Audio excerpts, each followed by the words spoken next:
If there's still a doubt in anyone's mind as to whether culture in the Western world is in steep decline, let the James Anthony Report give you some examples.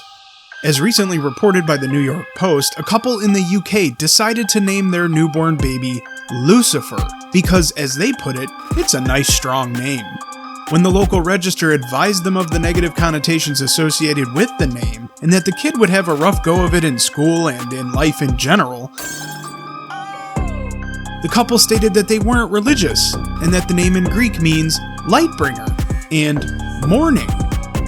After being turned away, the couple was eventually called back, and they were allowed to name their son as they wished. So, in this case, even after the couple was informed that the name they picked was another word for the devil, and were essentially told their kid would probably be mercilessly bullied, they still went ahead with it.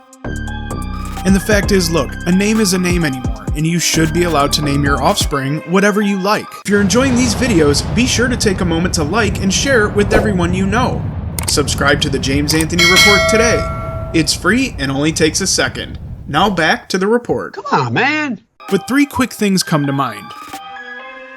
Almost guarantee that these people are the same types who are vehemently against bullying to the point of zealous activism, and who probably support the notion that our children are everyone's children, the government, teachers, and so on.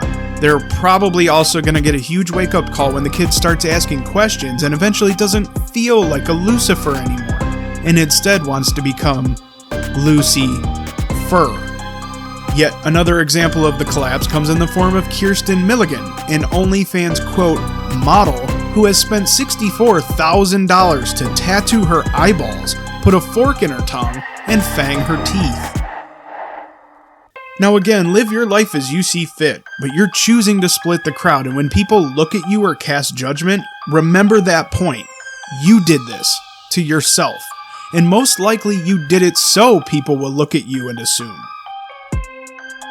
It seems evident that when Christians stopped engaging in cultural issues a few decades ago over fear that their doctrine might offend or be taken the wrong way, it all went to hell. And if as a Christian you think this non-approach is okay, then that's fine. But ask the Satanists ripping the Bible apart in front of school kids at your nearest library why they believe that they have a right to do so. After all, isn't everything subjective? Aren't these the people that don't believe in an objective moral standard of right and wrong behaviors? Ask them this, and like The Exorcist, watch some head spin. This is James Anthony, reporting.